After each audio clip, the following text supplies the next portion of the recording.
سبحان اللہ وبحمدہ سبحان اللہ العظیم لا علم لنا الا ما علمتنا انك انت العليم الحكيم من علينا ربنا اذ بعث محمدا أيده بأيده أيدنا بأحمدا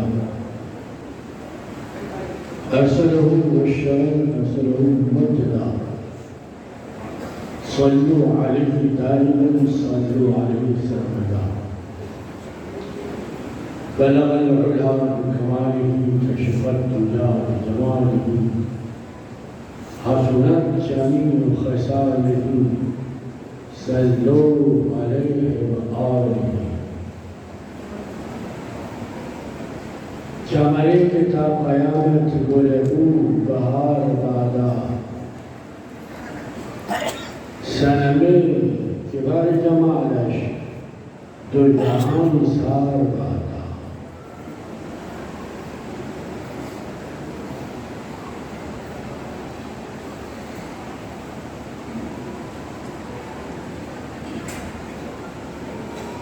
ہندوستان کی سرزمین پر آج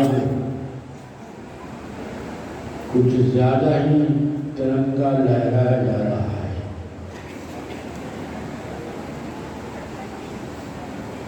یہ بتانے کے لیے کہ ہم اس ترنگے کے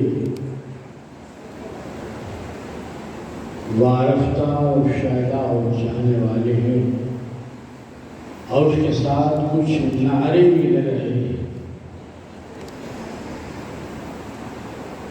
نعرے کچھ معقول ہیں، کچھ نامعقول ہیں۔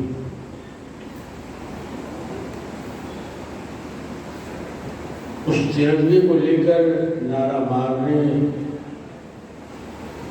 والوں میں کچھ باشعور بھی ہے، کچھ بے شعور بھی ہے۔ بے شعوروں سے بحث نہیں، باشعوروں سے بحث ہے کہ جھنڈے میں جو سرخی ہے، لالی ہے، وہ کس کی لالی ہے؟ اس میں سرخی کہاں سے آئی؟ کس نے سرخی دی ہے؟ کسی نے نہیں دی ہے، اس قوم نے دی ہے جس قوم کا نام مسلمان ہے، جس قوم نے ترنگے میں اپنا لہو ملا دیا ہے۔ اس سے پھر عہد جدید کا مانگنا یقیناً یہ دستور اور آئین کے پاس و لحاظ سے بہت دور کی بات ہے۔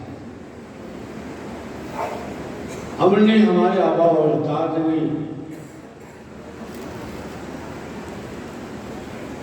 بڑی محنتوں کے ساتھ، بڑی مشقتوں کے ساتھ، بڑے قربانیوں کے بعد اس ملک کی صورت گری تعلیم کے ذریعے سے، تسلیم کے ذریعے سے، حلقۂ درس کی وجہ سے، روحانی خانقاہوں کی وجہ سے، درس نظامی کی درسگاہوں سے، ادب گاہوں سے، شعر و شکل سے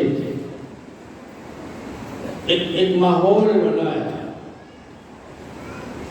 ایک علاقہ، ایک بستی، ایک نگر، ایک شہر نہیں، بلکہ سارے ہندوستان کے اندر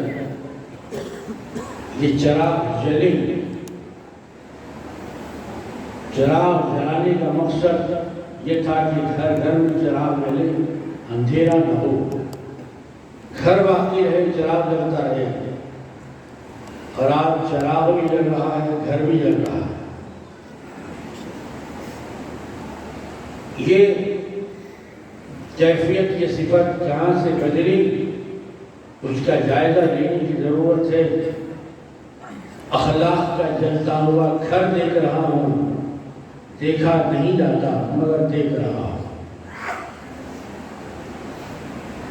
جو منتخب ہیں وہ بھی دیکھ رہے ہیں، جو منتخب نہیں ہیں وہ بھی دیکھ رہے ہیں۔ جو ادنا ہے وہ بھی دیکھ رہے ہیں، جو اعلیٰ ہے وہ بھی دیکھ رہے ہیں، دیکھ سب رہے ہیں، دیکھنے کا انداز بدلا ہوا ہے۔ کوئی صحافت کے لیے بیان جاری کر رہا ہے، کوئی دور درشن میں بیٹھ کے جا کر اپنے بھڑاس نکالتا ہے، کوئی اپنے دل کے پھپھولے کسی ممبر پہ جا کے چھوڑتا ہے۔ حالات کس رخ پہ جا رہے ہیں، کس دھارے پہ جا رہے ہیں، ایسے میں قوا انفسکم واہلیکم نارا کتاب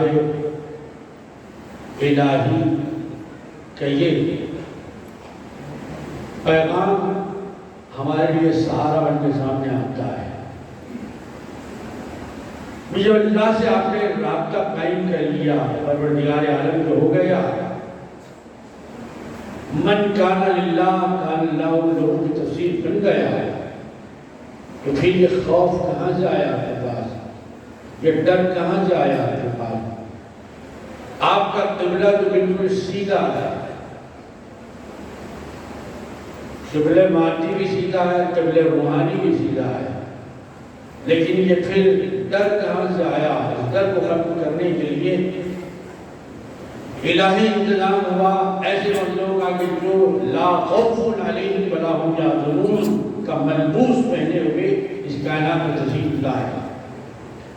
اپنے منتسبین سے، اپنے وابستگان سے انہوں نے کہا اگر تمہارے پاس تقویٰ ہے، تمہارے پاس عمل ہے، تو پھر تم کو کوئی ڈرا نہیں سکتا، تم کو کوئی گھبرا نہیں سکتا۔ اگر آج یہ بات کہی جا رہی ہے اس کا مطلب یہ ہے کہ تقویٰ ہم نے چھوڑ دیا ہے، فتوے سے بھی ہم تغافل برت رہے ہیں، عمل کی منزل بہت پیچھے چلی ہوئی۔ یہ مراقبے، یہ نیم شریف سجود، یہ ختم خواجگان، یہ سلسلہ ہے روحانی، یہ اعتکاف، یہ سب اس لیے ہے تاکہ انسان پھر اپنے حقیقی قبلے کے پاس آ جائے، اور وہاں جب آ جائے قبلے کے سامنے تو بالکل حنیف بن جائے، ایسا حنیف کہ جس کے اندر کوئی ٹیڑھا پن نہ ہو۔ اختصار سے بات کہی جائے، تقریب کے لیے جانے کے لیے آپ کی زبردست تیاری ہوئی، آپ نے ملبوس پہن لیا، پاپوش بھی پہن لیے، اپنے بال بھی آپ نے سنوار لیے، لیکن ابھی ایک بات باقی ہے، بال میرے کیسے سنورے، ملبوس میرا کیسا جسم پر بیٹھا، پاپوش کی کیا کیفیت ہے، کہیں کوئی عیب، کہیں کوئی دھبا نہیں رہ گیا۔ آپ بے اختیار ایک چیز کے سامنے چلے جاتے ہیں، وہ چیز کا نام ہوتا ہے آئینہ، گلاس۔ آئینے کے سامنے جا کر اپنے سراپا کا جائزہ لیتے ہیں، بالوں کی تراش پراش کیسی ہے، نیچے کا لباس کیسا ہے، سب ٹھیک ہے۔ جب آئینہ کہتا ہے کہ ہاں صاحب سب ٹھیک ہے، تو پھر آپ دعوت میں جانے کی تیاری کرتے ہیں، پورے اعتبار کے ساتھ، پورے استناد کے ساتھ۔ دنیا میں آپ کو بھیجایا گیا کہ یہاں آپ کو تیار ہونا ہے، اور پروردگار عالم آپ کا وہاں انتظار کر رہا ہے۔ یہ من اللہ سے الی اللہ کی زندگی کا حساب کتاب ہونے والا ہے۔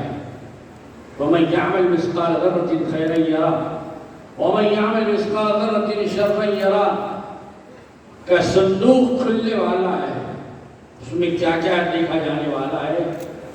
تو وہاں اس صندوق کے کھلنے اور دکھانے سے پہلے، حساب کی کتاب کھلنے سے پہلے آپ کو ایک آئینہ دے دیا گیا، اے لوگو یہ آئینہ ہے، اگر تم کو آنا ہے اللہ کے سامنے صبر کے آؤ، بن کے آؤ، کچھ نیک نامی لے کے آؤ، شرافت کا ملبوس پہن کر آؤ، صداقت کا جامہ پہن کر آؤ، اور جب تم آؤ تو پھر ایک بار آئینہ دیکھ لو، وہ آئینہ آئینے محمدی صلی اللہ علیہ وسلم۔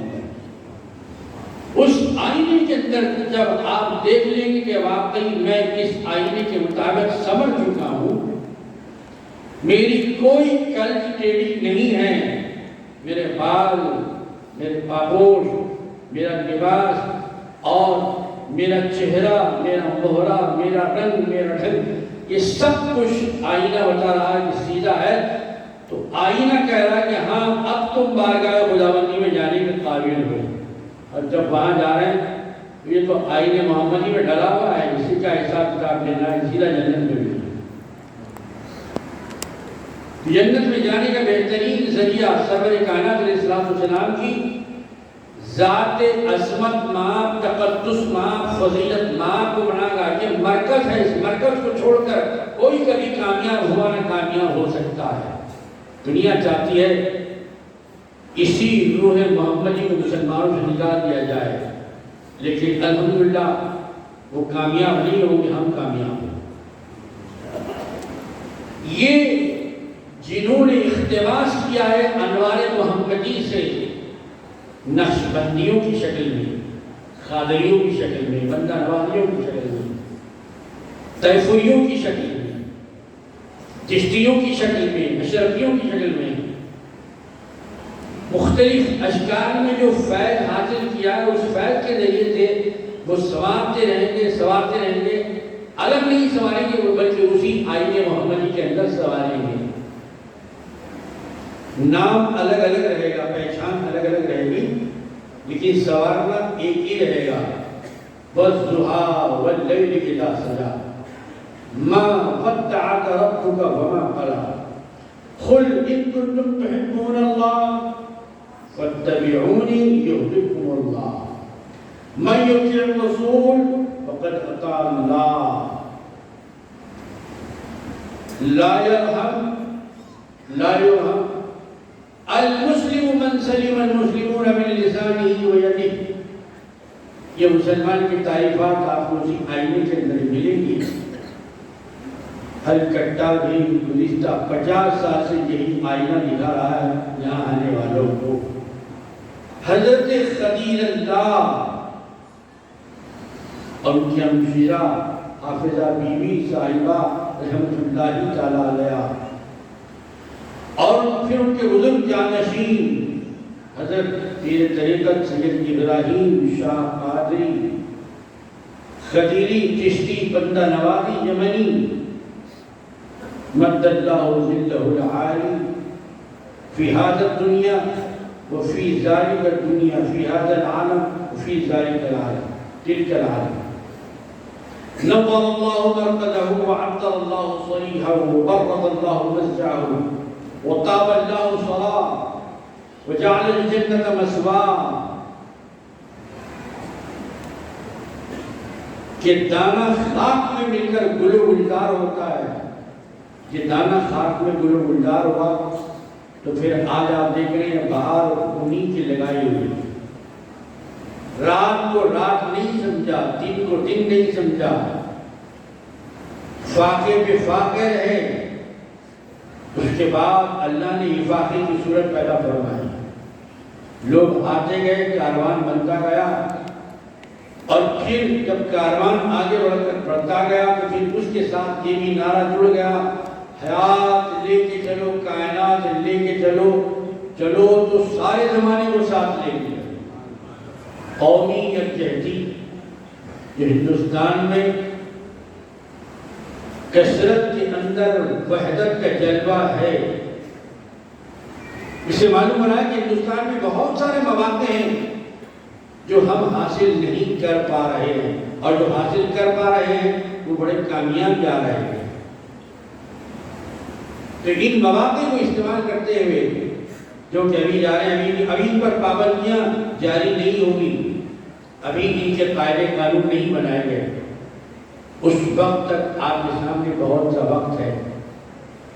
یونیورسٹیاں کھولیے، کالجز بنیادیں ڈالیے، اخلاقی ادارے قائم کیجیے، ہنر مندی کے منڈیاں لگائیے، نوجوانوں کو بیکار رہنے مت دیجیے، ان کو مصروف کر دیے کہ وہ لیڈر بننے کے چکر میں نہ جائے بلکہ فاؤنڈر بننے کے چکر میں جائے۔ فاؤنڈر ٹیم لیڈر بھی نہ بنے بلکہ فاؤنڈر بنے، بانی بنے، مؤسس بنے۔ مؤسس کا ایک درجہ ہوتا ہے، ایک مقام ہوتا ہے۔ اور آخری بات، خطیب الہند موجودگی میں آپ کے سماعتوں کے حوالے کر رہا ہوں۔ علامہ اقبال، ڈاکٹر اقبال نام سنا ہوا آپ نے، بانگ درا کے حوالے سے اور شکوہ کے حوالے سے اور بہت سارے کلام کے حوالے سے۔ ابھی جو موسم چل رہا ہے ترنگے کا، ہندوستان 75 سالہ جشن منا رہا ہے، مہوتسو، امرت مہوتسو منانے جا رہا ہے۔ اگر یہ ہندوستان زندہ باد کا نعرہ کس نے دیا؟ کون سی زبان کا نعرہ ہے؟ یہ سانسکرت کا ہے، تیلگو کا ہے، کنڑ کا ہے، اردو زبان کا ہے۔ یہ سارے جہاں سے اچھا ہندوستان ہمارا، بلے اس کی وجودتا ہمارا کس نے دیا؟ کس نے زبانوں میں جاری کرایا؟ یہ علامہ ڈاکٹر اقبال جو بظاہر شاعر تھے، اپنے اندر فلاسفر بھی تھے، بظاہر شاعر تھے، عاشق بھی تھے، محبوب بھی تھے۔ میں نے جو دیکھا ہے وہ اوروں کو دکھانے کی اس بات کی کوشش کیا کرتے تھے۔ ان کے جو مثبت جذبات جب ایک جگہ ہوئے ہندوستان کو دیکھ کر، ہندوستان کی ہواؤں کو، فضاؤں کو دیکھ کر، تو پھر بے ساختہ ان کی زبان سے نکلا، اے لوگ، سارے جہاں سے اچھا ہندوستان ہمارا، ہم بھول بھولے گئے ہندوستان ہمارا۔ اتنا کہنے کے باوجود اور ترنگے میں اپنا لہو ملا دینے کے باوجود بھی شک اور شبہ ابھی باقی ہیں۔ کیوں شک اور شبہ باقی ہیں بھائی؟ کیا ہم نے قربانیاں نہیں دی؟ کیا ہمیں شہید اشفاق اللہ نہیں ہے؟ کیا مولانا ابوالکلام آزاد نہیں ہے؟ کیا بسم العظیم آبادی نہیں ہے؟ کیا علامہ فضل القراوادی نہیں ہے؟ اور ایسے ہی بیسیوں سینکڑوں علماء ہیں جنہوں نے آزادی کی لڑائی میں زبردست کردار ادا کیا، پھانسی کے پھندوں کو چوما، کہا کہ غلام زمین نہیں چاہیے۔ جس قوم نے ہم کو لوٹ لیا، ہمارا خون چوس لیا، اب اس قوم کی اجارہ داری ہم ایک لمحے کے لیے برداشت نہیں کریں گے۔ علماء کا ایک طرف یہ کہنا تھا، صوفیوں کی بھی اپنی آواز تھی، صوفیانہ آواز۔ بہرحال یہ سب ساری چیزوں نے مل کر ایک ہندوستان کی نئی صورت گری کا بیڑا تیار کیا، اور الحمدللہ وہ ہندوستان آزاد ہوا۔ ایسے آزاد ہندوستان کی جشن کی گھڑیوں میں ہم عرس قدیری منا رہے ہیں۔ اس کا مطلب یہ ہے کہ اس ہندوستان کی فضا کو بنانے میں نہیں، بلکہ پورے ہندوستان کو بنانے کے اندر جیسے دوسری قوموں کا حق ہے، دوسری قوموں کا خون ہے، ویسے ہی ہندوستانی مسلمانوں کا بھی حق ہے۔ اس خون کو الگ نکالا نہیں جا سکتا۔ بیجاپور کے اندر ایک شیخ اپنے چہیتے مرید کو خلافت کی نعمت سرفراز فرما رہے تھے۔ اس مجلس استخلاف میں انہوں نے اپنے مرید باصفا سے کہا کہ یاد رکھنا یہ بڑی امانت ہے، اس کو سینے سے لگا کے رکھنا، اس کا سودا ہونے نہ دینا ہے، اس کی بے حرمتی نہ کرنا۔ اور ایک بات یاد رکھو، تکثیر مرید سے زیادہ تعمیر مرید کی فکر کرو،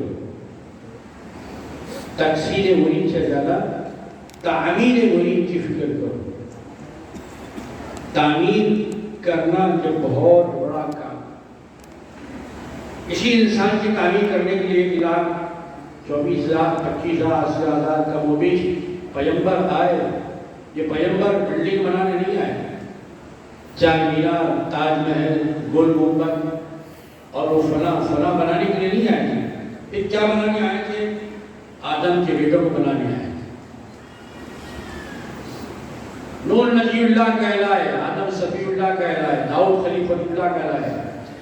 900 سال 500 سال 700 سال یہ بنانے کا سفر چل رہا ہے. لیکن یہ حیرت انگیز بات ہے کہ صرف 23 سال کے اندر لاکھوں انسان بن کے تیار ہو گئے.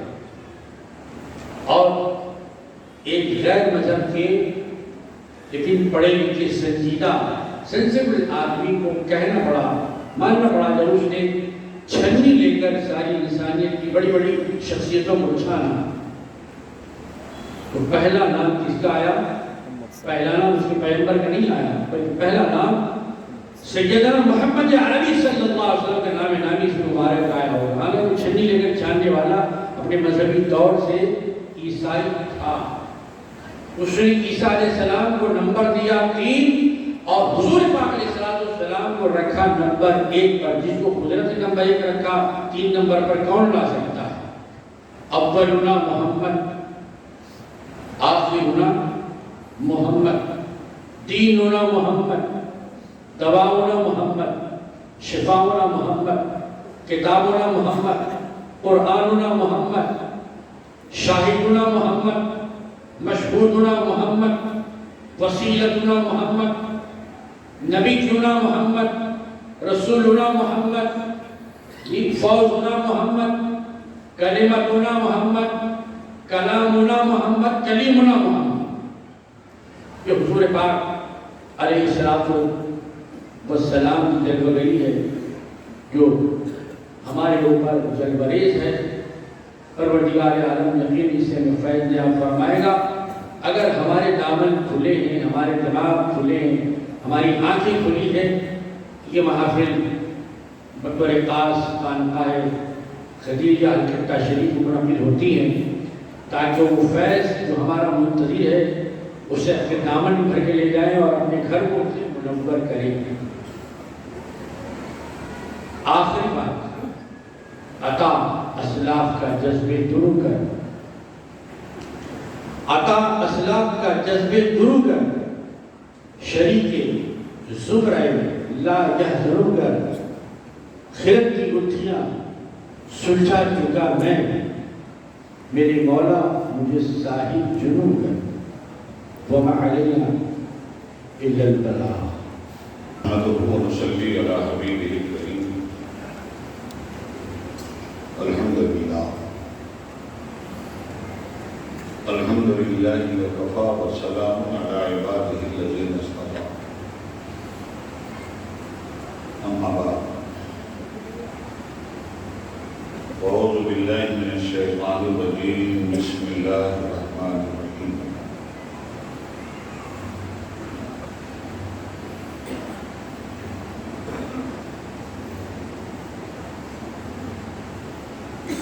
وَلَنَبْلُوَنَّكُمْ بِشَيْءٍ مِّنَ الْخَوْفِ وَالْجُوعِ وَنَقْصٍ مِّنَ الْأَمْوَالِ وَالْأَنفُسِ وَالثَّمَرَاتِ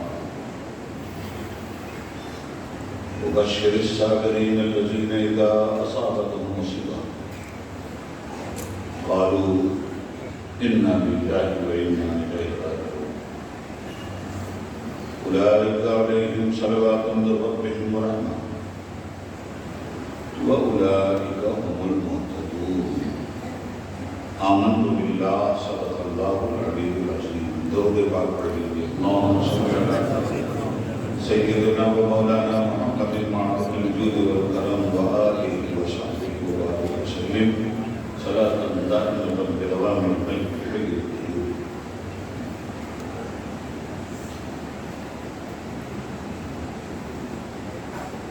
اے دل بگیر دامن سلطان اولیاء، اے دل بگیر دامن سلطان اولیاء، یعنی حسین ابن علی جان اولیاء.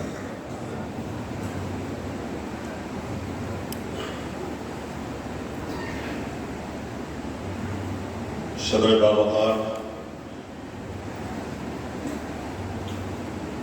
چراغ انجمن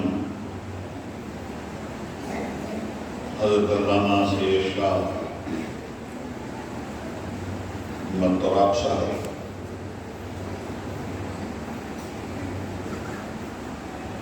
علماء ملت اسلامیہ، برادران اسلام، پردہ نشین خواتین امت، نونہالان ملت، عشاء کی نماز کے بعد سے لے کر اب تک تسلسل کے ساتھ علماء ملت اسلامیہ کے بیانات جاری ہیں۔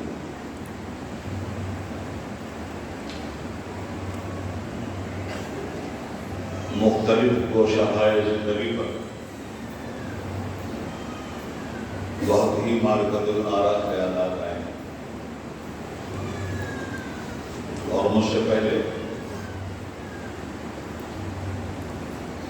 ایک متبحر عالم دین جن کا خطاب آپ ابھی سماعت فرما رہے تھے، انہوں نے وقت کی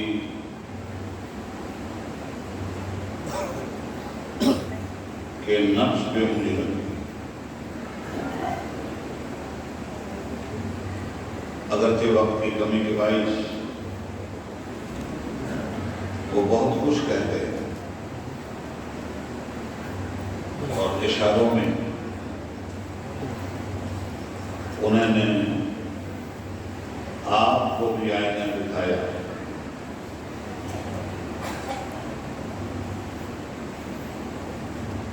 کہ غفلت کے اسی متوالی نیند میں امت مسلمہ سوئی کہ آئینہ سامنے ہے، آئینہ کا سامنا کرنے کے لیے تیار نہیں۔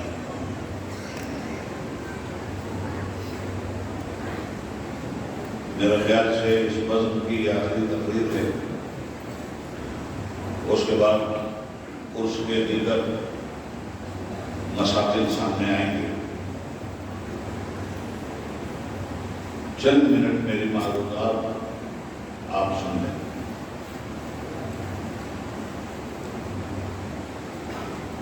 ہمارے خطبہ نے اکثر و بیشتر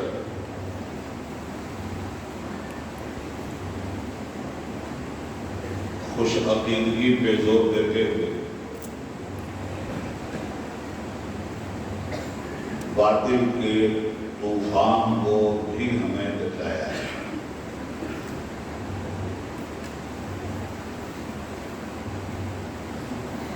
ایمان بڑی چیز ہے،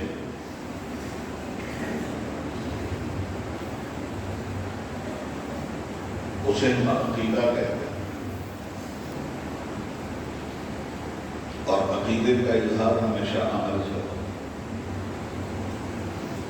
عمل بتاتا ہے کہ اس انسان کا عقیدہ کیا ہے۔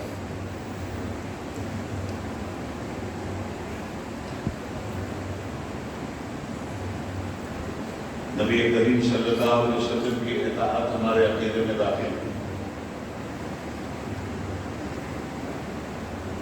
نماز ارکان اسلام کا سب سے اعلیٰ ترین فریضہ ہے۔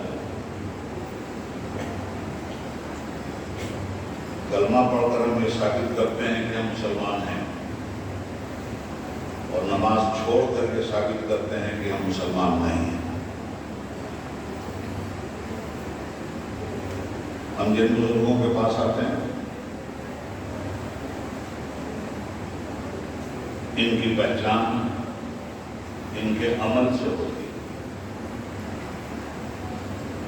ان کی نماز، ان کی پرہیزگاری، ان کا تقوی، ان کا خشوع و خضوع، ہدایت کی راہ پر اللہ کے بندوں کو بلانے کا عمل، یہ ہیں وہ چیزیں جو کسی انسان کو ولایت کے قدر پہ ڈالتے ہیں، اور دھیرے دھیرے وہ اتنا تقدس معاب ہو جاتا ہے کہ مرکز نجات کی حیثیت سے پہچانا جاتا ہے، اور جو کساں اس کے پاس چلے آتے ہیں۔ آج بھی کچھ ایسا ہی ماحول، کھینچے ہوئے لوگ چلے آئے، اب ہم جس آیت کو پڑھنے کا شرف حاصل کر چکے ہیں اس پر تھوڑی سی گفتگو کریں گے کہ مومن اور مسلم ہونے کے بعد یہ عشق نہیں آسان، بس اتنا سمجھ لیجیے ایک آگ کا دریا ہے اور ڈوب کے جانا، یا زبان نے کہہ بھی دیا لا الہ تو کیا حاصل، دل و نگاہ مسلمان نہیں تو کچھ بھی نہیں۔ یہ دیکھیں گے ہمارے کردار و عمل کے محاسبے کے لیے بہت قیمتی، کاش کہ اس قیمت کا احساس ہم کو ہوتا۔ جو بھی مسلمان ہونے کا دعویٰ کر کے تاریخ انسانی میں گزرا اسے عمل کی کسوٹی پہ کسا گیا۔ انبیاء کرام نے کہا وانا اول المسلمین، تو نارے نمرود سے انہیں بھی گزرنا پڑا۔ مسلم ہونے کے دعوے کی بنیاد پر بیٹے کی قربانی دلیل کے طور پہ دینی پڑی۔ جب کسی نے بھی مسلمان ہونے کا دعویٰ کیا ہے دلیل مانگی گئی، اور انبیاء کرام سے سب سے پہلے دلیلیں مانگی گئی، بعد میں صحابہ سے دلیلیں مانگی گئیں، اہل بیت سے دلیلیں مانگی گئیں، اولیاء کرام سے دلیلیں مانگی گئیں، کلمہ پڑھنے والے سے دلیل مانگی جاتی ہے۔ کلمہ پڑھا ہے تو تمہیں دلیل بھی دینی پڑے گی، اور دلیل دینے کے نتیجے میں اگر تمہاری پریشانیاں تمہارے سامنے آتی ہیں تو ان پریشانیوں کو تم تعجب کی نگاہ سے مت دیکھو، بلکہ یقین اور اعتماد کی نگاہ سے ان پریشانیوں کو دیکھتے ہوئے اپنے مسلمان ہونے کا ثبوت پیش کرو۔ وَلَنَبْلُوَنَّكُمْ بِشَيْءٍ مِّنَ الْخَوْفِ وَالْجُوعِ، ہم تمہیں ضرور آزمائیں گے، خوف میں مبتلا کر، بھوک میں مبتلا کر، ونقص من الاموال، تمہارے مال کی تباہی کے ذریعے، والانفس والثمرات، تمہارے نفس کی ہلاکت کے ذریعے، تمہاری شہادت کے ذریعے، اور تمہارے پھلوں کے ذریعے۔ بھوک کے ذریعے آزمایا کون جائے گا؟ مسلمان۔ پیاس کے ذریعے کون آزمایا جائے گا؟ مسلمان۔ جان کی ہلاکت کے ذریعے کون آزمایا جائے گا؟ مسلمان۔ مال کی تباہی کی بنیاد پہ کون آزمایا جائے گا؟ مسلمان۔ اور پھلوں کی تباہی اور غارتگری کی بنیاد پہ کون امتحان میں ڈالا جائے گا؟ مسلمان۔ یہ پھل کیا ہے؟ من الثمرات، ہم تمہارے پھلوں کو بکھیر دیں گے تمہاری نگاہ کے ساتھ، اپنے پھلوں کو کٹتا ہوا دیکھو، اپنے پھلوں کو بکھرتا ہوا دیکھو گے۔ یہاں پھل سے مراد ہے اولاد۔ تو ہم آزمائیں گے تمہیں بھوک سے، ہم آزمائیں گے تمہیں پیاس سے، ہم آزمائیں گے تمہاری جان کی ہلاکت سے، ہم آزمائیں گے تمہیں تمہاری اولادوں کی ہلاکت سے۔ اور اے میرے نبی سنا دیجیے ان آزمائش میں پڑھنے والے مسلمانوں کو کہ اگر اس آزمائش سے وہ گزرنے کے لیے تیار ہوئے تو وہ بشر الصابرین، اس شر کی بشارت انہیں دے دی۔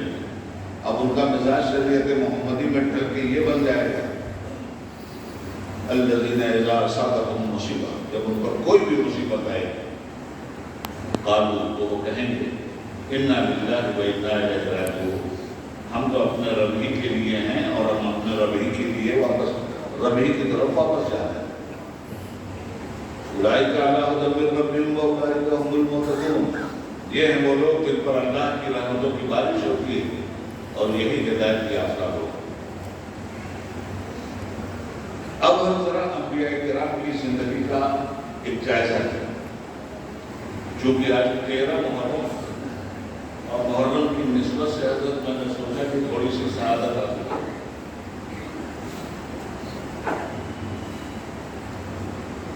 حضرت ایوب علیہ السلام آزمائے گئے بیماری سے، موسیٰ علیہ السلام آزمائے گئے قوم بنی اسرائیل کی آزادی سے اور اپنی قربانی سے. عیسیٰ علیہ السلام آزمائے گئے وعظ و تبلیغ کی بنیاد پر جو نتیجہ سامنے آیا آپ کے سامنے. داؤد علیہ السلام آزمائے گئے بادشاہت کی بنیاد پر. سلیمان علیہ السلام آزمائے گئے بادشاہت کی بنیاد پر. اللہ دے کے بھی آزماتا ہے اور اللہ دے کے بھی آزماتا ہے. اس لیے کسی غریب کو پریشان ہونے کی ضرورت نہیں. غریبی میں وہ آزمایا جا رہا ہے, اسے آزمائش پہ پورا اترنا چاہیے. اور کسی امیر کو گھمنڈ کر کے اپنے اعمال کو ضائع کرنے کی ضرورت نہیں ہے. عمارت اور بادشاہت میں آزمایا جا رہا ہے. بادشاہ ہو تو انا ربکم الاعلی کا دعویٰ نہ کرے. بادشاہ ہو تو تخت سلیمانی پہ اڑے اور سبحان رب الاعلی کہہ کے اپنی بندگی کا پر چلا. حضرات گرامی, یہ سبوں کو الگ الگ طریقے سے, کسی کو جان سے آزمایا گیا, کسی کو مال سے آزمایا گیا, کسی کو اولاد سے آزمایا گیا, الگ الگ آزمائشیں گئی. کسی کو شہادت سے آزمایا گیا, کسی کو بچوں کی ہلاکت سے آزمایا گیا. مگر جب دین اسلام پر یزیدیت کے منحوس بادل چھانے لگے اور شبیلیت کو طبیعت میں بدلنے کا کھیل ہونے لگا,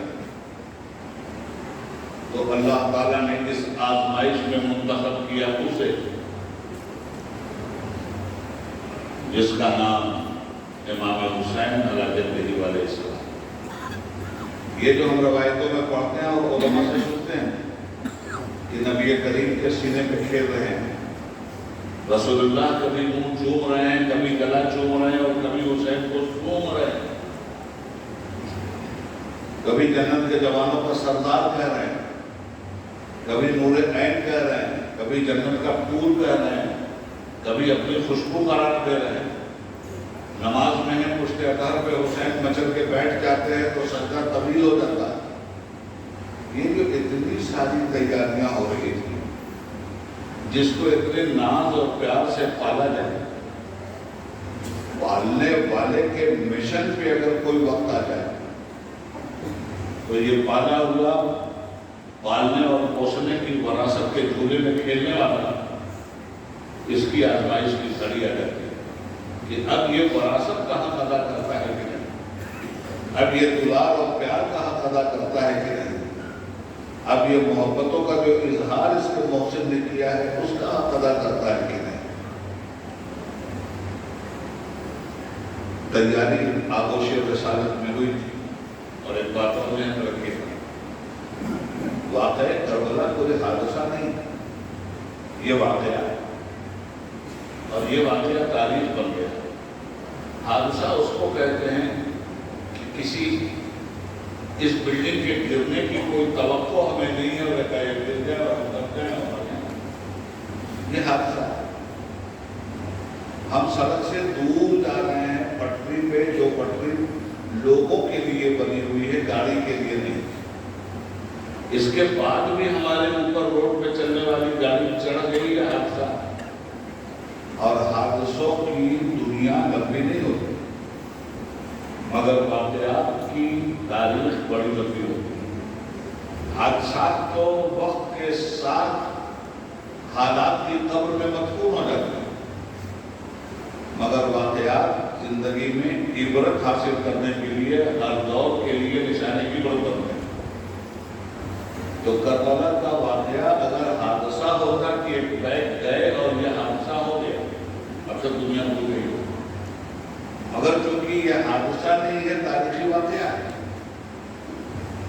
بچے ہیں رسول اللہ کی گود میں کھیل رہے ہیں. سرکار فرماتے ہیں میرے پاس جبریل امین علیہ السلام تشریف لائے. میں ام المومنین حضرت ام سلمہ کے گھر میں فروخت تھا. جناب جبریل امین علیہ السلام نے کہا یا رسول اللہ اس بچے سے بہت پیار کرتے ہیں, میں آپ کی سادہ زبان میں بات کر رہا ہوں. بڑا پیش ہے, یہ میرا بچہ ہے, یہ میرا بیٹا ہے, میں بہت پیار کرتا ہوں. حضور آپ کی امت پہ کر دی جسات آپ کے اس بچے کو میدان کربلا میں شہید کر دے. کربلا کا نام لیا ہے. اگر آپ کا حکم ہو تو میں اس مٹی کو لا کر آپ کو دکھا چوٹی پہ امام حسین تڑپیں گے. ایک ہاتھ حضرت جبریل امین علیہ السلام نے بڑھایا اور کربل کی مٹی کو اپنے ہاتھ میں لے کے مصطفیٰ کے دست رحمت پر رکھ دیا. حضور نے جب اسے سونا ہے عرض کرتے ہو بلائیں عصمت دمائیں، ارے یہ تو کرب کی مٹی ہے، یہ تو بلا کی مٹی ہے، یہ تو اضطراب کی مٹی ہے، یہ تو درد کی مٹی ہے. اور رسول اللہ کی آنکھوں سے آنسو ڈالے اور وہ مٹی کی حضرتوں میں سلمہ کو حضور نے عطا فرمایا کہ اسے ایک شیشی میں بند کر دیا. سلمہ جس دن یہ مٹی خون میں تبدیل ہو جائے گی تو سمجھ جانا کہ میرا لال اسی دن کربلا کی دھرتی پہ خنجر ظلم اور جفا سے تہتے ہو گیا. میں اولیاء کی بات نہیں کر رہا ہوں، جانے اولیاء کی بات کر رہا ہوں. میں صرف اولیاء کی بات نہیں کر رہا ہوں، سلطان اولیاء کی بات کر رہا ہوں، جس کے کردار نے خواجہ معین الدین چشتی کو ولی بنایا. میں اس اولیاء کی بات کر رہا ہوں جس کے کردار نے غریب نواز کو غریب نواز بنا دیا. میں اس غریب نواز کی بات کر رہا ہوں. تو یہ واقعہ بچپن میں مشتہر ہو گیا تھا کہ امام حسین شہید کے ہیں. اب شہادت کے اسباب کیا بنے گے؟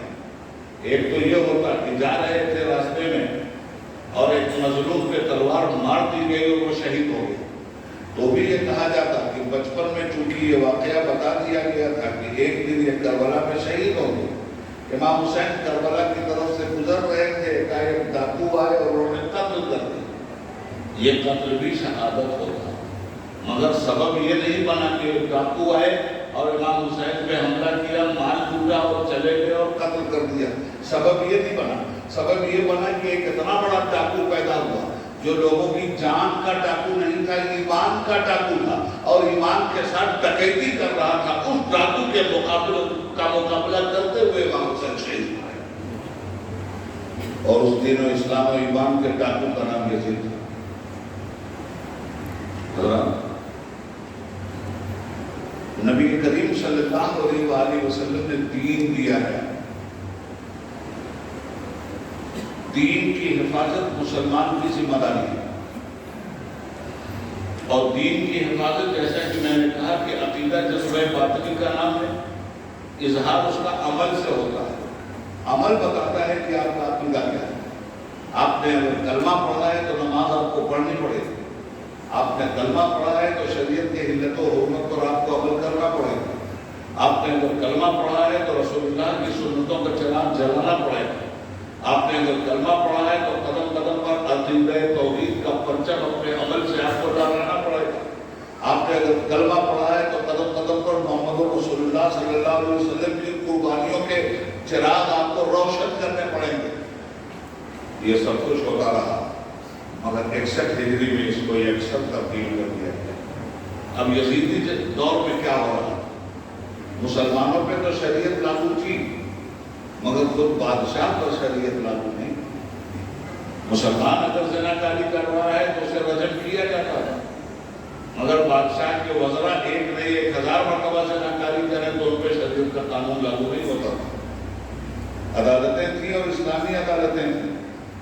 مسلمان اگر شراب پیے تو کوڑے مارے جاتے تھے مگر بادشاہ اور دربار شہنشاہی میں اگر شراب کی محفل جمی ہو تو اس پر شریعت کا کوئی حکم لاگو نہیں ہو رہا تھا. اب بڑے لوگوں کے لیے شریعت اور تھی اور غریب لوگوں کے لیے شریعت اور تھی. یہ چیز امام حسین علیہ السلام کے سامنے قابل غور تھی اور امام حسین نے جانتے ہو آپ کیا کیا؟ سنیے، امام حسین نے اوریجنل اسلام دیا. اس حقیقی اسلام کو ڈپلیکیٹ اسلام بنا دیا گیا. آج اگر امام حسین کا کردار نہیں ہوگا تو آج اسلام کی تاریخ کس کے حوالے سے رہ جاتی ہے؟ مسلم بادشاہ اس دور میں 20 ہزار ملین ڈالر کے محل خرید رہے ہیں. شاید سال میں 1 دن 2 دن اس گھر کے اندر جا رہے ہیں. کسی کا محل پیرس میں، کسی کا محل امریکہ میں، کسی کا محل لندن میں. یہ سارے مسلمان کی پہچان کیا ہوگی؟ ان محلوں سے ہوگی، بڑے بڑے پھاٹک سے ہوگی، کنیزوں کے ناچ گانے سے ہوتی ہے، مسلم بادشاہوں کے دربار میں شراب کے جام چھلکانے سے ہوتی ہے۔ یہ ہوتی اسلام کی تہذیب، یہ ہوتا ہے اسلام کا چہرہ۔ امام حسین نے اپنے کردار سے جنگ کر کے، ہتھیار سے جنگ نہیں کی امام حسین نے، ظلم کا مقابلہ بے بسی کی تلوار سے کیا ہے، غیرت کا مقابلہ کردار کی تلوار سے کیا ہے۔ اور امام حسین نے نام وائلنس کے ذریعے یزید سے اس طرح سے جنگ کی ہے کہ تلواریں گلے کاٹتی ہیں، حسین کے گلے نے تلوار کاٹ دی۔ حضرات، اب کوئی اسلام کی تاریخ پڑھے گا تو سیاست کو اسلام نہیں کہے گا، مسلمانوں کی حکومت کو اسلام نہیں کہے گا، ان بادشاہوں کے محل کو دیکھ کر اسلامی تہذیب کا مرقع اور نمائندہ نہیں کہے گا، بنو ہاشم کی جھوپڑیوں کو دیکھے گا، ان کے تقویٰ کو دیکھے گا، ان کی طہارت کو دیکھے گا، ان کی پاکیزگی کو دیکھے گا، ان کے خشوع و خضوع کو دیکھے گا، اللہ سے خوف، اللہ کی رجا، اللہ کی امید کو دیکھے گا، وہاں اسلام دکھلائی دے گا۔ اب اسلام سعودی عرب میں بادشاہ کے گھر میں نہیں دکھلائی دے رہا، اسلام تو حسین کے کیریکٹر میں دکھلائی دے رہا۔ تو حسین کیریکٹر کی اس تاریخی منزل پہ جا کر کے کھڑے ہو گئے کہ جب دنیا اسلام کا تعارف کروائے گی، آج کہتے ہیں نا لوگ کہ بھائی فلاں مسلم ملک میں تو ایسا ہو رہا ہے، یہاں ہندوستان کا مسلمان کیوں چیز چلا رہا ہے؟ عرب میں تو مسجد ہٹا کے روڈ بند رہے، یہاں اگر مسجد ہٹا کر کے روڈ بنایا جائے تو مسلمان کیوں چلا رہا ہے؟ کیوں کہا جا رہا ہے؟ آج بادشاہوں کی فطرت کو اسلام بنا کر کفار کے نمائندے ہمارے سامنے رکھتے ہیں کہ عرب میں تو یہ ہو رہا ہے، تو کیسے مسلمان ہو؟ عرب سے جہاں سے اسلام آیا تھا وہاں تو ایسا ہو رہا ہے، تم ایسا کیوں کر رہے ہو؟ امام حسین بیچ میں کھڑے ہو جاتے ہیں، اسلام وہاں سے آیا تھا مگر ان کے پاس اسلام نہیں ہے۔ اسلام دیکھنا ہے کربلا میں دیکھو، جو ظلم اور شہنشاہیت کے خلاف لڑتا ہوا دکھلائی دیتا ہے۔ اسلام دیکھنا ہے حسین کی مظلومیت میں دیکھو، اسلام دیکھنا ہے سیدانیوں کی رضائے تطہیر میں دیکھو، اسلام دیکھنا ہے سکینہ کے پیاسے ہونٹوں میں دیکھو، اسلام دیکھنا ہے اکبر کی جوانی میں دیکھو، اسلام دیکھنا ہے عباس کے کٹے ہوئے بازوؤں کو دیکھو، وہ بھی تو مسلمان ہونے کا دعویٰ کر رہے تھے جنہوں نے خاندان اہل بیت کو قیمہ کر دیا تھا۔ ادھر بھی اسلام ادھر بھی اسلام، مگر یہ بتایا جا رہا تھا یا الذین آمنوا استعینوا بالصبر والصلاۃ ان اللہ مع الصابرین، اے ایمان والو مدد چاہو صبر سے اور صلاۃ سے، ان اللہ مع الصابرین، اللہ صبر کرنے والوں کے ساتھ۔ بھائی جب میں کہتا ہوں کہ جب یہ حکم آیا کہ مدد چاہو صبر سے اور نماز سے، تو یہ کیوں کہا جاتا ہے کہ اللہ صبر کرنے والوں کے ساتھ ہے؟ نماز کدھر چلی گئی؟ جب نماز سے بھی مدد مانگنے کا حکم ہوا اور صبر سے بھی مدد مانگنے کا حکم ہوا تو ہونا یہ چاہیے تھا کہ یا ایھا الذین آمنوا استعینوا بالصبر والصلاۃ ان اللہ مع الصابرین والمصلین۔ یہ نمازی کدھر جائیں گے؟ آیت کا شان نزول کچھ بھی ہو، ذرا کربلا چلیے، کربلا میں دونوں طرف نماز ہو رہی تھی، یزیدی خیمے میں بھی اور حسینی خیمے میں بھی، مگر یزیدی خیمے میں ظلم کی نمائندگی کے ساتھ نماز ہو رہی تھی، یزیدی نماز پڑھ رہے تھے بچوں کا پانی بند کرو، یزیدی نماز پڑھ رہے تھے سیدانیوں کی چادر تطہیر لوٹ کر، حسینی نماز پڑھ رہے تھے صبر کے دامن میں۔ اللہ کہتا ہے کہ میں ان نمازیوں کے ساتھ نہیں ہوں جو نماز کے ساتھ ظلم کا لباس بھی پہنے ہوئے ہوں، میں ان نمازیوں کے ساتھ ہوں جو نماز کے ساتھ صبر کا لباس پہنے ہوئے ہوں۔ ان اللہ مع الصابرین، اللہ صابروں کے ساتھ۔ حضرات، تو یہ دو چیزیں ذہن میں رکھیے گا، آج پوری دنیا میں کہیں بھی اسلامی حکومت نہیں، پوری دنیا میں یزیدی حکومت ہے، اور جتنے مسلم بادشاہ ہیں یہ یزید کے نمائندے ہیں، حسین کے نمائندے نہیں۔ اس کو یاد رکھیے گا اچھی طرح، یہ محمد بن سلمان، یہ اس کا باپ سلمان، یہ سعودی عرب کی بادشاہت، یہ حسین کی نمائندگی نہیں کرتی، یہ یزید کی نمائندگی کرتی ہے۔ بادشاہوں کے لیے کچھ اور قانون، عام مسلمان کے لیے کچھ اور قانون۔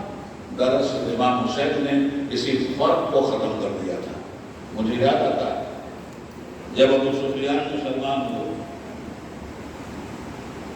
تو یہ لوگ اپنے آپ کو سردار کہتے ہی تھے ہی سردار، اور مسلمان نہیں ہوتے تو سردار چلے جاتے، کرتے کیا ہوئے مسلمان۔ اسی لیے حضور نے ان کو طلقاء کہا، مجرم تو ہو جاؤ میں نے چھوڑ دی۔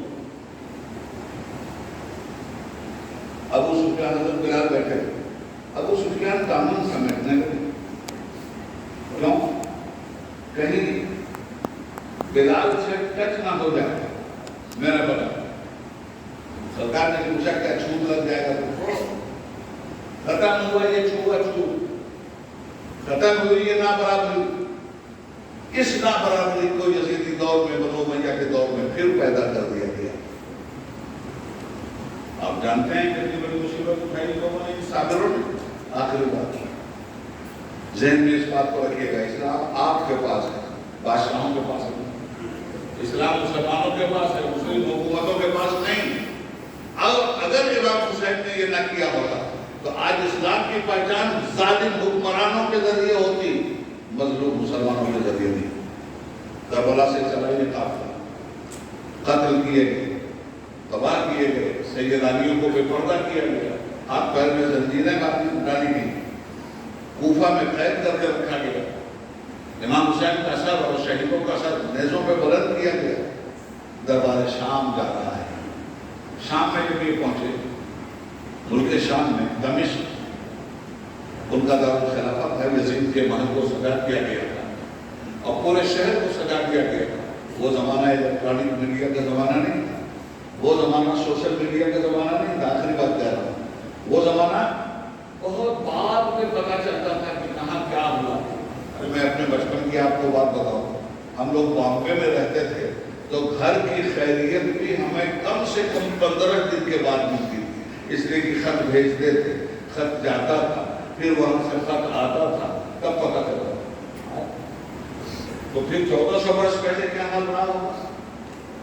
چلا قافلہ جب شام میں پہنچا دمشق میں تو ڈھول تاشے بج رہے، یزید کی فتح یابی کا نعرہ بج رہا، تو پبلک بھی نکل آئی، وہ یہ کیا ہے معاملہ؟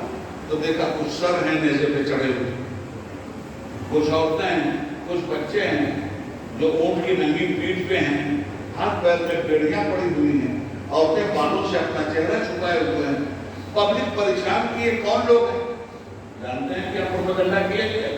بتایا یہ گیا تھا پبلک کو کہ کچھ باغی ہیں، کس کے باغی؟ اسلام کے باغی۔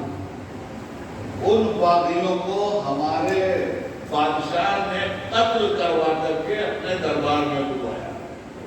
انقلابات ہیں زمانے کے، باغیوں کا سر آیا تو لوگ دیکھنے کے لیے نکلے کہ کیسے باغی ہیں بھائی، یہ کیسے اسلام کے دشمن ہیں۔ کچھ عورتیں اوپر سے دیکھ رہی تھی۔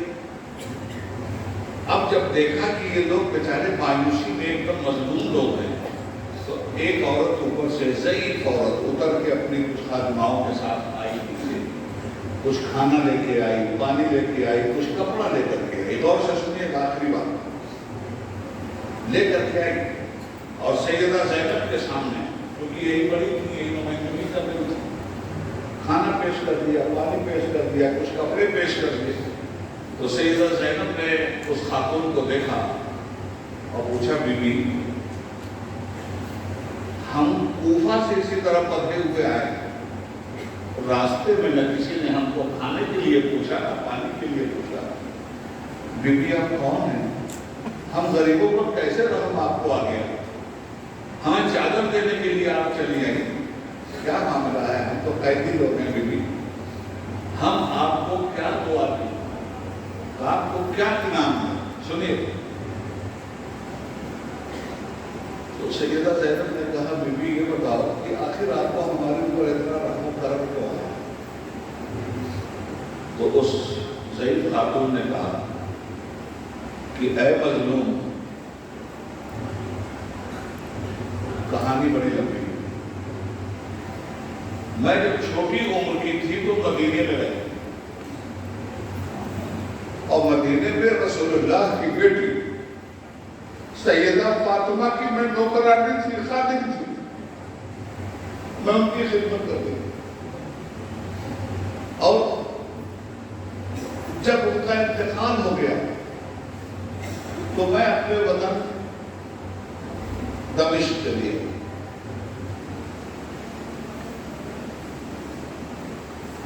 ان کی ایک بیٹی تھی جس کو گود میں لے کے میں کھلاتی تھی، نام اس کا زینب تھا، اور ان کے 2 بیٹے تھے، ایک کا نام حسن تھا، ایک کا نام حسین تھا۔ ان بچوں کو میں نے اپنی گود میں کھلایا ہے۔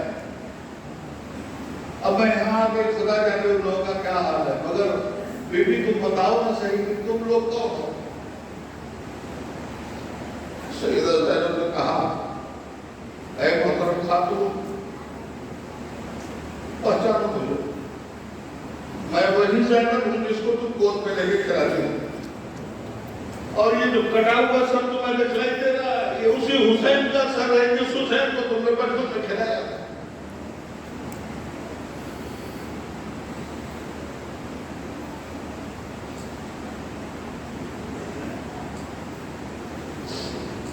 سیدہ کی ایک اور نوکرانی تھی فضا نام، جب درباری یزید میں یہ پیش کر دیے تھے تو یزید نے کہا کہ ذرا ان کنیزوں کو ہمارے سامنے لایا جائے۔ سیدہ زینب کو کہتا ہے کنیز کو لایا جائے سامنے، سیدہ سکینہ کو کہتا ہے کنیز کو لایا جائے سامنے۔ بی بی فضا وہاں موجود تھی، اٹھ کے کھڑی ہو گئی، کہا ناپاک کس کو کنیز کہتا؟ شہزادی جنت کو تو کنیز کہتا؟ یہ نہ تیری کنیز، نہ تیرے باپ کی کنیز، نہ تیرے خاندان کی کنیز، یہ تو جنت کی شہنشاہ ہے، اور جنت میں جتنی عورتیں جائیں گی سب اس کی کنیز ہے۔ یزید نے آرڈر دیا سپاہیوں کو مار دو اس کی گردن۔ جب سپاہی حضرت فضا کی گردن مارنے کے لیے کھڑے ہوئے تو قریب 2 درجن حبشی سپاہی تھے جو حبشہ کے رہنے والے تھے، وہ بھی تلواریں نکال کے کھڑے ہوئے، ان کا خبردار اگر اس عورت پہ کسی نے تلوار کا قبضہ ہاتھ میں لیا۔ جانتے ہو یہ حضرت فضا خود حبشی تھی، حبشیوں کی غیرت قومی نے ان کو ابھارا۔ یہ رہنے والی کہاں کی تھی؟ حبش کی تھی۔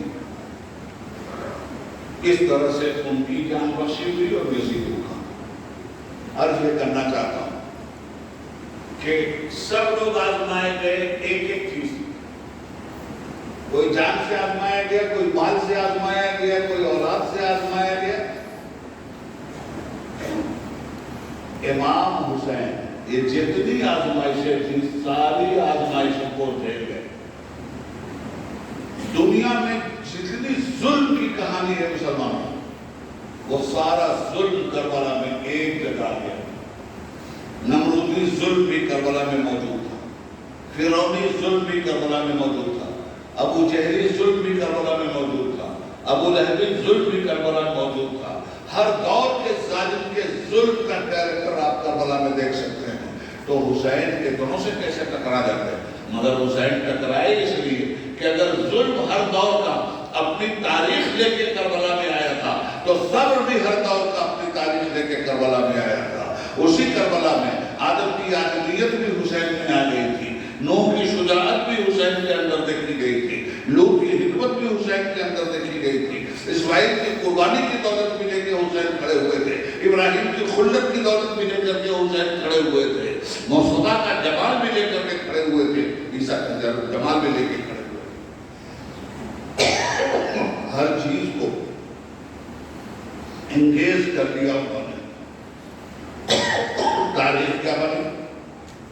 ظلم کے آگے سر نہ جھکے، اور پیغام کربلا کیا، اور آخری سانس میں کیا تاریخ بنا گئے؟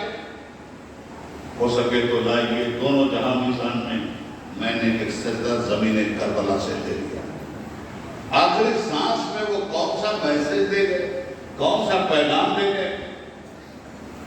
سر سجدے میں، شبر سینے پر، گردن میں خنجر، نماز کا وقت، جمعہ کا دن، پانی موجود نہیں، تیمم کرنے کی اب بدن میں طاقت نہیں، آسمان کی طرف نظر اٹھا دیا، معبود اس وقت سارے بندے تیرے، سارے بندے تیری بارگاہ میں چھپ کر تیرا سجدہ کر رہے ہوں، تیرے حسین کی آخری نماز قضا نہ ہونے پائے میرے مولا، میرے مالک طاقت میں ہوتا تو پانی لے کے وضو کر لیتا، پانی نہیں ملتا مٹی سے وضو کر لیتا، مگر اب تو میں مٹی سے بھی وضو کرنے کے لائق نہیں ہوں، تیرے دین کی راہ میں میرا سارا خون نچوڑ کے رکھ دیا گیا ہے، مگر اے مولا آج ایک نیا وضو امت مسلمہ کو عشق کے نام سے دے رہا ہوں۔ شریعت کے حساب سے پانی سے وضو کیا جائے، پانی نہیں ملتا تو تیمم کر کے وضو کیا جائے۔ حسین مولا کے عشق کا وضو کا ایک اور طریقہ دنیا کو دے رہے ہیں، کہتے ہیں مالک ایک ساری دنیا اس وقت پانی سے وضو کر رہی ہے، جنہیں پانی نہیں ملا ہے وہ تیمم سے وضو کر رہے ہیں، میں آخری سجدہ اپنے خون سے وضو کر کے کر رہا ہوں۔ آواز آئی یا ایتھا النفس المطمئنہ ارجعی الی ربک راضیۃ مرضیہ فادخلی فی عبادی وادخلی جنتی۔ اے نفس مطمئنہ آ ہماری طرف آ، ہم تجھ سے راضی ہیں، تو ہم سے راضی ہو جا، صالحین کی جنت میں تو داخل ہو جا۔ عرض یہ کرنا چاہتا ہوں سروانوں، انہی کی یہ ساتھ ہے سادات۔ سادات میں اولیاء اللہ، رسول اللہ کی جسمانی اولادوں میں اولیاء اللہ، اور رسول اللہ کی معنوی اور روحانی اولادوں میں اولیاء اللہ، یہ سلسلہ مسلسل چلتا ہے۔ ذمہ داری کیا ہے؟ آپ کورس میں آئے ہیں، گھوم رہے ہیں، نماز کا وقت ایمانداری سے بتائیے کتنے لوگوں نے نماز پڑھی اور کتنے لوگوں نے نماز چھوڑی ہے؟ آپ کو یہاں سے کچھ نہیں ملنے والا ہے، میں ڈنکے کی چوٹ پہ کہہ رہا ہوں، سوا بددعا کی اس بزرگ کیا اور آپ کو کچھ نہیں ملا۔ دعا اس بزرگ کی چاہتے ہو، انہوں نے سجدوں کی حفاظت کیا تھا، آپ یہاں آ کے سجدوں کی حفاظت کر کے کہو حضور ہم آپ کے پاس آئے ہیں، آپ کو اگر محبتوں کا نذرانہ پیش کر رہے ہیں، آپ نے اللہ کے سامنے سجدوں کا نذرانہ پیش کیا تھا، ہم آپ کے راستے کی تکمیل میں آپ کے عرف میں اپنا خراج عقیدت پیش کر رہے ہیں۔ ایک وقت کی بھی نماز مسلمانوں معاف نہیں، یاد رکھنا اس بات، اور اللہ کی بارگاہ میں نماز کے لیے ضرور پوچھا جائے گا، اور جو جان بوجھ کر نماز چھوڑتا ہے 1 کروڑ عرس میں جائے جہنم میں بھی جائے گا، اس کو ذہن میں رکھ لینا۔ روز بزرگوں کے دربار میں جاؤ اور نماز چھوڑ دو، جہنم میں جانے سے تم کو کوئی نہیں روک سکتا۔ خواجہ صاحب بھی 2 ہاتھ ماریں گے اور بابا قدیری بھی 2 ہاتھ ماریں گے، آگے یہاں سے نام ہمارا لیتا اور ہمارے رب کا سجدہ کرنے کے لیے تیار نہیں۔ یہ چند باتیں ہم اس لیے آپ سے عرض کر رہے ہیں کہ ان سب جگہوں پہ آئیے، کہتے ہیں نا فیض حاصل کرنے جا رہے ہیں، فیض کیسے ملے گا؟ بے فیضی کی زندگی گزار کر فیض کہاں سے حاصل کیجیے گا؟ بزرگان دین سے فیض ملتا ہے، کیا ملتا ہے؟ ان سے عاقبت کی دولت ملتی ہے۔ ہم کیا ماننے آتے ہیں؟ ہم ماننے آتے ہیں دنیا کی منت، دنیا کی مراد، کئی دن رہنا ہے اس دنیا میں؟ سرکار دو عالم صلی اللہ علیہ وسلم نے فرمایا ابن آدم میرا تیرا میرا تیرا کرتا کیا ہے؟ جو تو نے کھا لیا وہ تیرا، جو تو نے پہن لیا وہ تیرا، جو تو نے اللہ کی راہ میں خرچ کر دیا وہ تیرا، چوتھی کون سی چیز تیری؟ سب چھوڑ کے تو جائے گا، تو جہاں سب چھوڑ کے جانا ہے تو یار جہاں جانا ہے وہاں بھی تو کچھ لے جانا ہے۔ یہاں محل بنے نہ بنے وہاں تو بننا چاہیے، یہاں تو مرنے کے لیے پیدا ہو، ایک دن مر گئے، وہاں جینے کے لیے پھر کبھی نہیں مرنے والے ہیں، اس کی کون سی تیاری ہوگی؟ اس لیے عمل پیدا کیجیے اپنی زندگی میں۔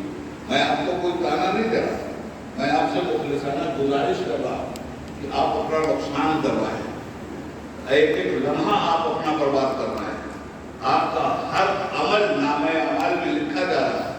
حضرت نے اپنی تقریر میں کہا تھا فَمَن يَعْمَلْ مِثْقَالَ ذَرَّةٍ شَرًّا يَرَهُ وَمَن يَعْمَلْ مِثْقَالَ ذَرَّةٍ خَيْرًا يَرَهُ۔ ایک ایک چیز ہمارے عمل کے صندوق میں رکھی جا رہی ہے، کل پٹارا کھلے گا کیا ہو؟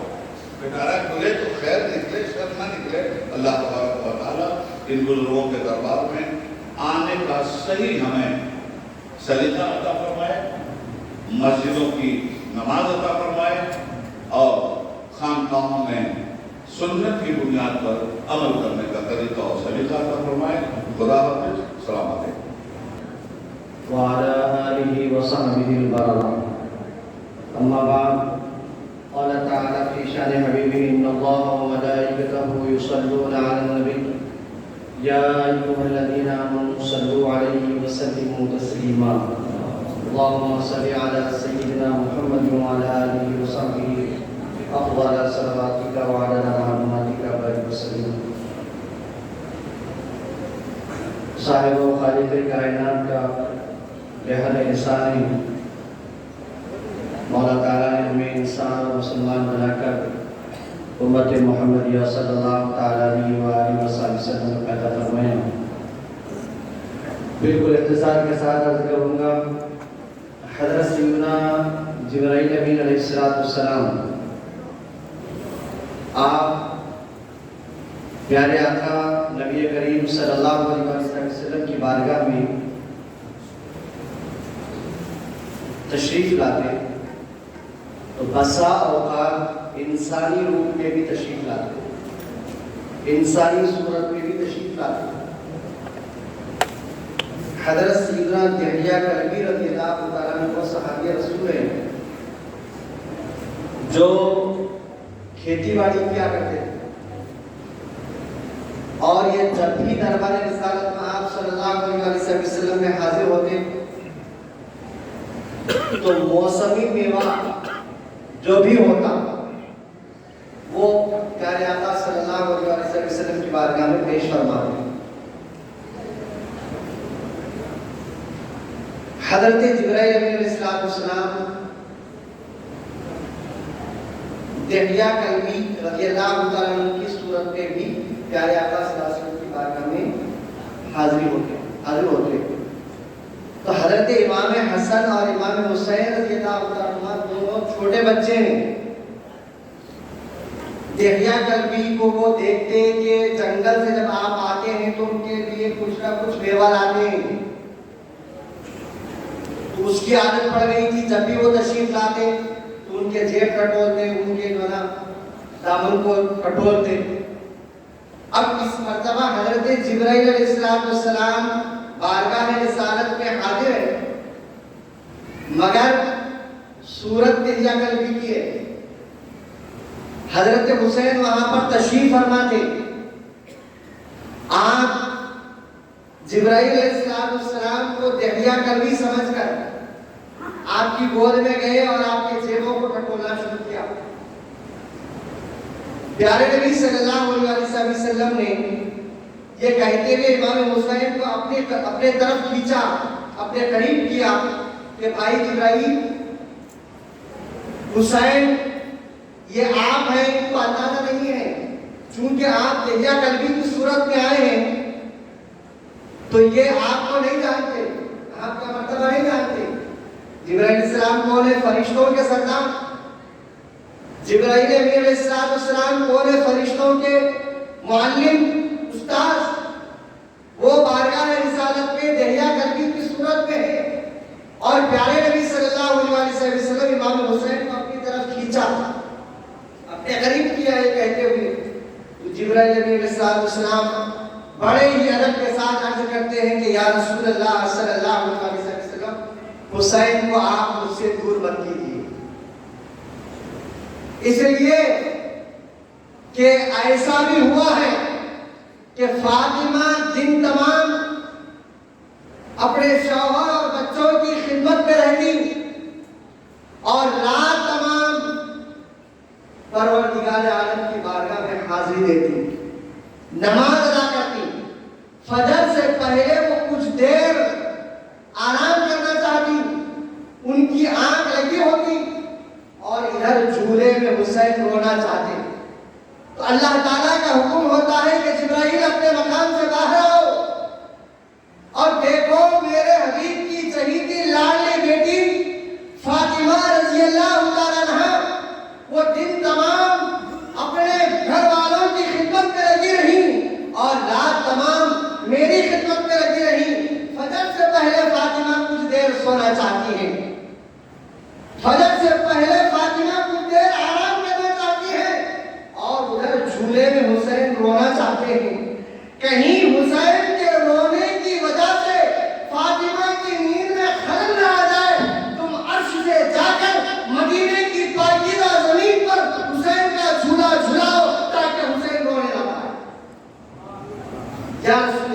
صلی اللہ علیہ وسلم میں عرش سے فرش پر آ کر حسین کا جھولا جھلایا ہوں، آج وہ حسین میری گود میں جھولتا ہے تو اس سے کیا فرق پڑنے والا؟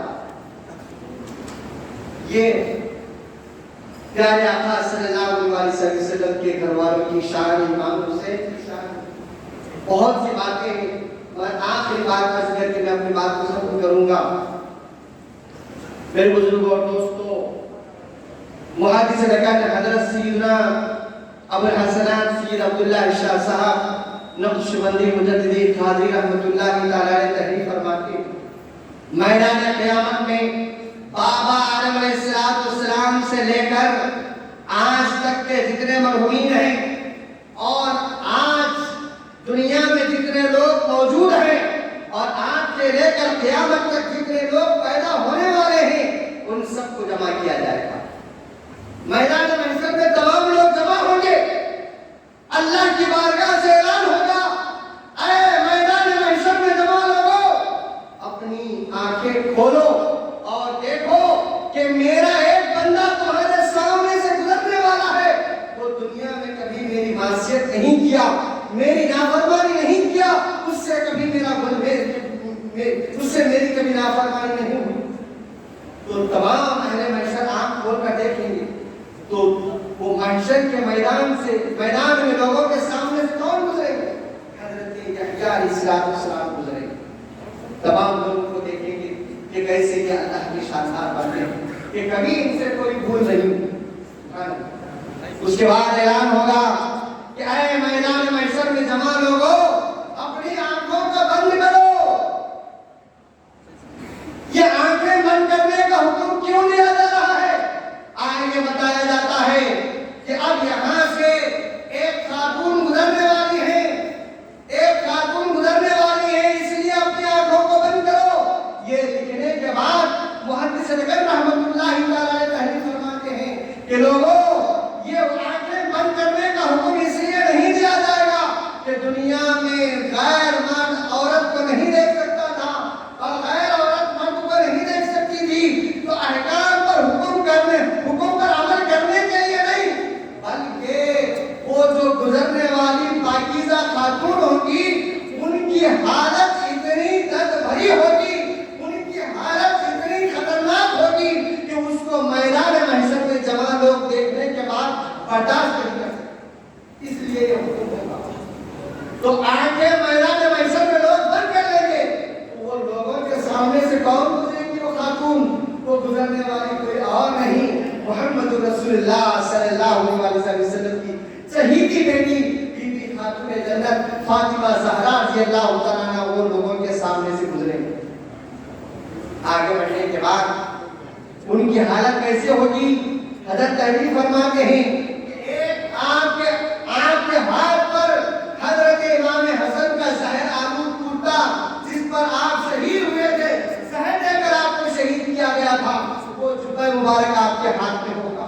دوسرے ہاتھ میں حضرت امام حسین رضی اللہ عنہ کی شہادت کا جبہ جو میدان کربلا میں آپ پہنے ہوئے تھے وہ جبہ ہوگا، اور آپ کے دونوں ہاتھوں میں حضرت مولا علی شیر خدا رضی اللہ عنہ کا وہ امام شریف جس پر آپ کی شہادت واقع ہوئی، خون سے تر بتر وہ امام شریف آپ کے گھر حاضر ہوگی، اور عرش کے پائے کو پکڑ کر درد بھرے انداز میں خدا کی بارگاہ میں دعائیں کر رہی ہے۔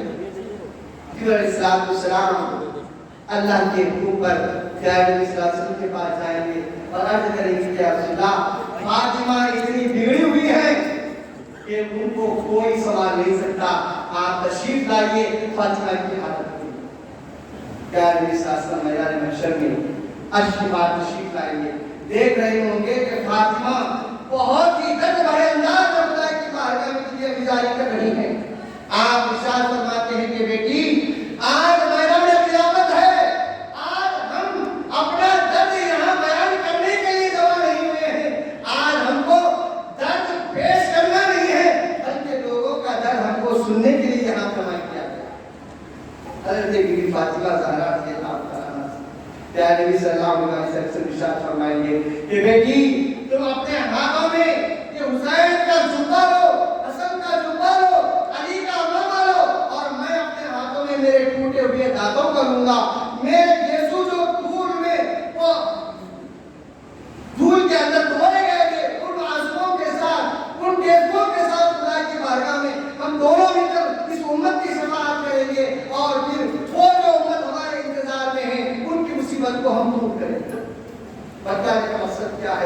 کہ یہ جو ہمارے اسلاف اہل بیت اطہار رسول اللہ کے گھر والے اتنی دردناک ان کی شہادتیں ہوئی، یہ سب ہمارے لیے، یہ سب ہمارے لیے ہیں، مگر ہم ان کے لیے کیا کر رہے ہیں؟